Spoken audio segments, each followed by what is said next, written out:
ብዙን ጊዜ የኛ አስቸጋሪ ሁኔታ ለእግዚአብሔር ምቹ ሁኔታ ይፈጥራል።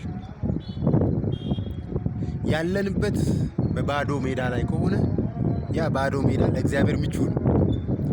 ያለንበት በጣም አስቸጋሪ ሁኔታ ከሆነ ያ አስቸጋሪ ሁኔታ ለእግዚአብሔር ምቹ ነው። ነገሩን ምቹ ነው የሚያደርገው።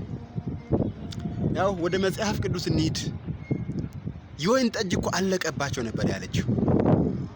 የወይን ጠጅ ምን አለባቸው? አለቀባቸው። ያ ያለቀው ጉዳይ ደግሞ ለእግዚአብሔር ምቹ ነው። ዛሬ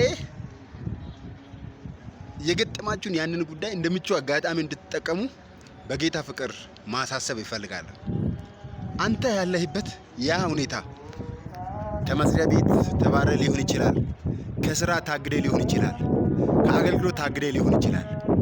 ያንን ምቹ አጋጣሚ አድርገህ ተጠቀም። ተስፋ ከምትቆርጥ ራስህን ለማጥፋት ከምትወስን ያ አሁን ዛሬ የተከሰተ ነገር ለአንተ ምቹ አጋጣሚ እንደሚፈጥር ገምት። ያንን እንደማስላል ወደ ላይ ወደ ከፍታ ወደ ደረጃ ወደ ነገሪ ከፍ የምትልበት ጥሩ መልካም አጋጣሚ እንደሆነ መልካም ጥሩ ኦፖርቹኒቲ እንደሆነ ገምት። ራስህን ለማጥፋት ተስፋ ለመቁረጥ አትወስን።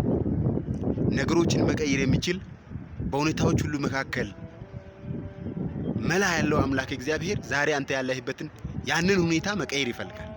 ክብር ለኢየሱስ ይሁን። ኢየሱስ ክርስቶስ ጌታ ነው። ስለዚህ ተስፋ ከመቁረጥ ይህንን አጋጣሚ እንደምቹ አጋጣሚ በመጠቀም ወደፊት ቀጥል።